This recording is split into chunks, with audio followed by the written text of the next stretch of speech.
জান্নাতে যদি প্রবেশ করতে না পারেন, জান্নাতের কোন নিয়ামত কি ভোগ করতে পারবেন? কথা বলেন। হে দুনিয়ার বাবুলগা, জান্নাতে না গেলে জান্নাতের কোনো কিছু, কোন নিয়ামত ভোগ করতে পারবেন না। কিন্তু আগে জান্নাতের মালিক হয়ে কোনো লাভ আছে?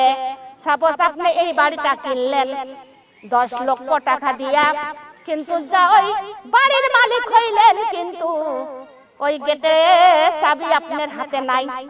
যদি চাবি না থাকে ওই বাড়ির মধ্যে কি ঢুকতে পারবেন?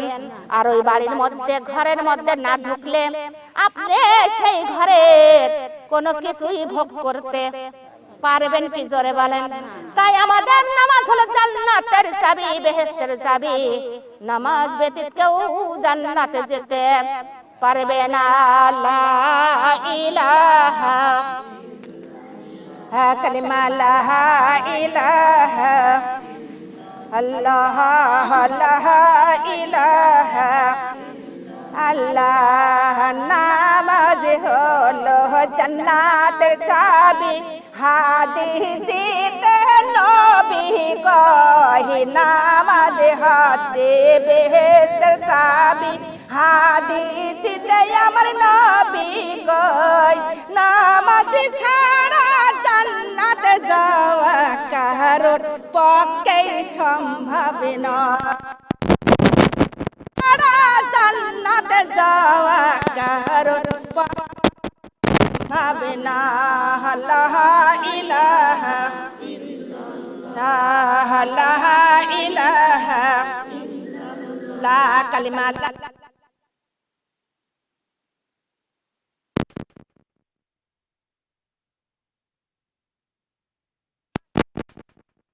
জানতাম না নামাজ হচ্ছে বেহেশতের চাবি, আগে কোনদিন জানতাম না।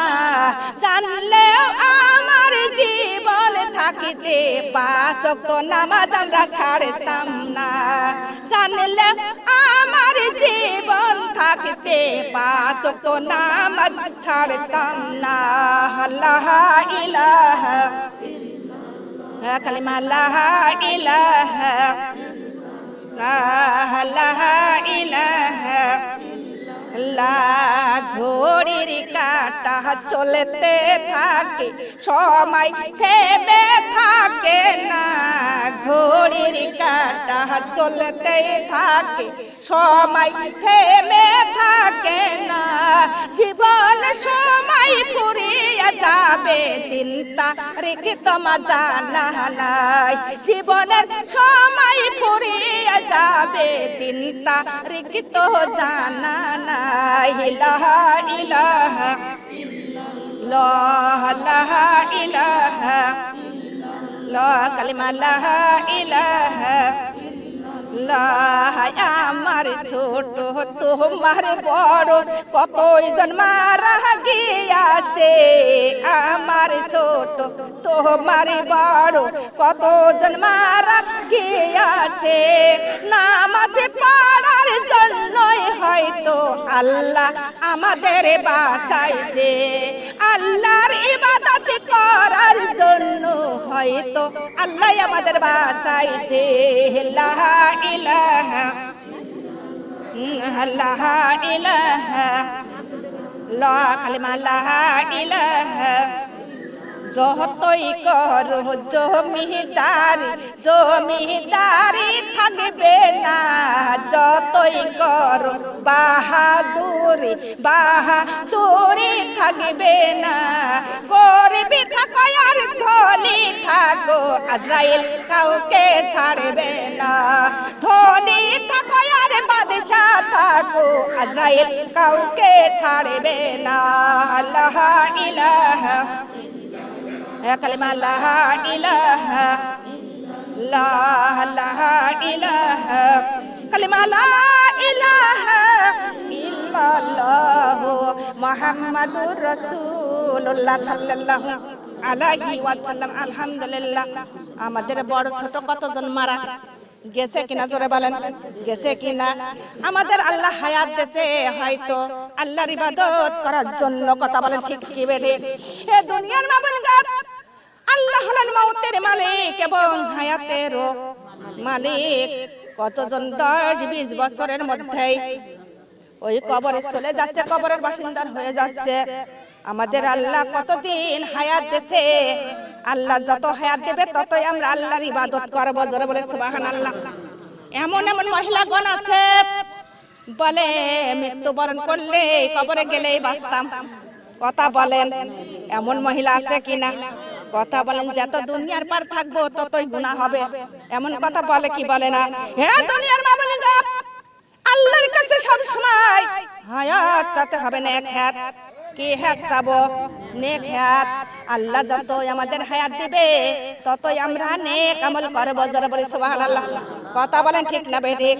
কবরে গেলে আমাদের নেকি আর একটাও করার ক্ষমতা কি থাকবে? কথা বলেন, ক্ষমতা থাকবে না। হে দুনিয়ার মামুনগা, দুনিয়ার মধ্যে যতদিন থাকবো ততই আমরা আল্লাহর ইবাদত করব। কিন্তু আমরা যদি গুনার কাছে না যাই, গুনাহ কি আমাদের বাড়ি হেঁটে আসবে? কথা বলেন, একটা গুনাহ আসবে না। আমরা গুনার কাছে যাব না, গুনার কাজ করব না। কথা বলেন ঠিক কি বেঠিক?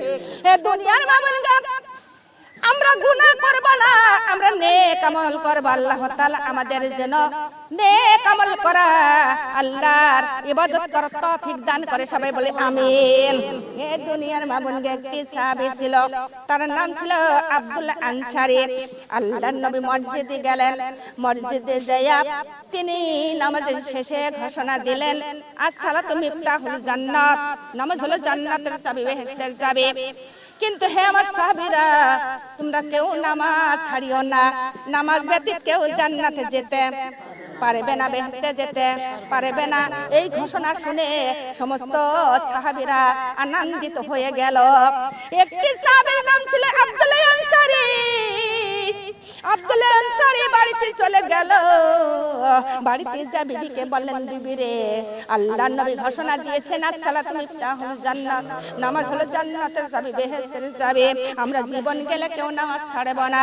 বিবি এই কথাটা শুনে তার চোখ দিয়ে দর দর করে পানি পড়তে লাগলো। আব্দুল্লাহ আনসারী বললেন, বিবি, এত বড় সুসংবাদের কথা শুনে তুমি কেন কাঁদছো? তোমার চোখে কেন পানি? ওই বিবি বলতেছে, স্বামী, একটি বস্ত্র ছাড়া তো দুইটা বস্ত্র আমাদের নাই, কিন্তু একটা বস্ত্র দিয়ে কিভাবে আমরা নামাজ আদায় করব, কিভাবে জান্নাতের চাবি সংগ্রহ করব? আব্দুল্লাহ আনসারী বলতেছেন, বিবি, চিন্তা করিও না, ঘরের মধ্যে শরীয়তের মতামত একটা গর্ত কেটে নিব, বুক সমান একটা গর্ত কেটে নিব। গর্তের মধ্যে তুমি যখন থাকবা, আমি তখন মসজিদে নামাজ পড়তে যাব। আমি যখন গর্তের মধ্যে থাকবো, তুমি তখন নামাজ আদায় করে নিও। জোরে বলে সুবহানাল্লাহ। এইভাবে ঘরের মধ্যে একটি গর্ত কেটে নিয়ে তিনি এইভাবে ভাবে নামাজ আদায় করতে লাগলো। আব্দুল্লাহ আনসারী মসজিদে যায়, নামাজ আদায় করে তাড়াহুড়া করে বাড়িতে চলে আসে। সাহাবীরা আল্লাহর নবীর কাছে তারা অভিযোগ দিতে লাগলেন, আব্দুল্লাহ আনসারী আই কয়েকদিন দেখতেছি তিনি তাড়াহুড়া করে মসজিদ দিকে চলে যায়, কারণটা কি? আল্লাহর নবী বলতেছেন, সাহাবীরা, তোমরা আব্দুল্লাহ আনসারীর নামে তোমরা কেউ আমার কাছে কোনো অভিযোগ দিও না। আমি আব্দুল্লাহ আনসারীর বাড়িতে আজকেই যাব, যে দেখব তার বাড়িতে কি ঘটনাটা ঘটছে। আল্লাহর নবী ধীরে ধীরে আব্দুল্লাহ আনসারীর বাড়িতে চলে গেল। যাইয়া তিনি সালাম দিলেন, আসসালামু আলাইকুম ইয়া হালাল বাইত। হে আমার আব্দুল্লাহ আনসারী, তুমি কি বাড়িতে আছো, ঘরের মধ্যে আছো? একবারে সালাম দিলেন, কোনো জবাব পাইল না। আল্লাহর নবী আবারও সালাম দিলেন, কিন্তু সেই সালামেরও কোনো জবাব আসলো না। আল্লাহর নবী তৃতীয়বার যখন সালাম দিলেন, তাও কোনো জবাব আসলো না। আল্লাহর নবী ধীরে ধীরে রাস্তায় রওনা হয়ে গেল। এমন সময় আব্দুল্লাহ আনসারী তখন দৌড়াইয়া দৌড়াইয়া আল্লাহর নবীর কাছে যে সালামের উত্তর দিলেন। জোরে বলে সুবহানাল্লাহ। সালামের জবাব দেওয়ার পর আল্লাহর নবী বলতেছেন, আব্দুল্লাহ আনসারী, তোমার বাড়িতে যাইয়া আমি একবার না দুইবার না তিনবার সালাম দিয়েছিলাম। কয়বার? তিনবার সালাম দিয়েছি, কিন্তু একবার কার সালামের উত্তর জবাব পাই নাই। তুমি কোথায় ছিলে রে আব্দুল্লাহ আনসারী? আব্দুল্লাহ আনসারী দুই চোখের পানি ছেড়ে দিয়ে কান্দে, ইয়া রাসূলুল্লাহ, ইয়া হাবিবাল্লাহ, আপনি যখন আমার বাড়িতে যাইয়া সালাম দিয়েছেন, আমি তখন গর্তের মধ্যে উলঙ্গ অবস্থায় ছিলাম, আর উলঙ্গ অবস্থায় সালামের জবাব তো দেওয়া যায় না। হে আমার রাসূলুল্লাহ, ইয়া হাবিবাল্লাহ, আমার বিবি ছিল নামাজের মধ্যে, নামাজের মধ্যেও তো সালামের জবাব দেওয়া যায় না, তাই আমি সালামের জবাব উত্তর দিতে পারি নাই। এমন কথা শুনে আল্লাহর নবী দুই চোখ দিয়ে পানি ঝরঝর করে পড়তে লাগলো। আল্লাহর নবী আব্দুল্লাহ আনসারীকে সঙ্গে করে নিয়ে রাস্তা দিয়ে হাঁটা শুরু করলেন। খানিক দূর যাইতে না যাইতে দেখে দুইটা খেজুর গাছ, আর দুইটা খেজুর গাছের সঙ্গে দুইটা ছোট্ট ছোট্ট বাচ্চা, দুইটা সন্তান বান্দা রয়েছে। দুইটা সন্তান দুই চোখের পানি ছেড়ে দিয়ে কান্দে। আল্লাহর নবী, দয়ার নবী, মায়ার নবী সেই দুইটা সন্তানের কাছে যাইয়া তার মাথায় হাত বুলাইয়া বলতেছে, সোনামণিরা, তোমাদের বাড়ি কোথায়, ঘর কোথায়, তোমার বাবার নামটা কি, আর তোমাদের কে বা তোমাদের হাতে এইভাবে রশি লাগাইছে, তোমরা বলো।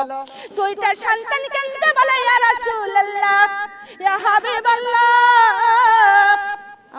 আমাদের বাড়ি অমুক গ্রামে, আমাদের ঘর অমুক জায়গায়, আমাদের বাবার নাম আব্দুল্লাহ আনসারী, যে আপনার সামনে দাঁড়িয়ে দাঁড়িয়ে কাঁদতেছেন উনি হলেন আমার বাবা। আল্লাহর নবী আব্দুল্লাহ আনসারীকে বললেন, হে আব্দুল্লাহ আনসারী, ছোট্ট ছোট্ট দুইটা সন্তানের কেন তুমি হাতে রশি লাগায়া বাঁধে রেখেছো? আব্দুল্লাহ আনসারী কেন্দে কেন্দে বলে, ইয়া রাসূলুল্লাহ, ইয়া হাবিবাল্লাহ গো, আজকে একদিন না দুই দিন, আজ 3 দিনের মধ্যে আমাদের ঘরে কোনো খাবারের ব্যবস্থা নাই। আল্লাহর নবী দুইটা সন্তান ক্ষুধার জ্বালায় তারা চিৎকার মারতেছে। এমন সময় নামাজের সময় হয়ে গেছে। আল্লাহর নবী গো, কিন্তু তখন আমি হাতে তাদের রশি লাগাইয়া বাঁধে রেখে আমরা তখন নামাজের মধ্যে চলে গেছি। কেননা ওই ক্ষুধার জ্বালায় যদি অন্য গাছের যদি একটা খেজুর পেড়ে যদি খেয়ে ফেলা দেয়, আমাদের জীবনের ইবাদত, জীবনের আমল নষ্ট হয়ে যাবে, ধ্বংস হয়ে যাবে। জোরে জোরে বলি সুবহানাল্লাহ। আল্লাহর নবী এই কথা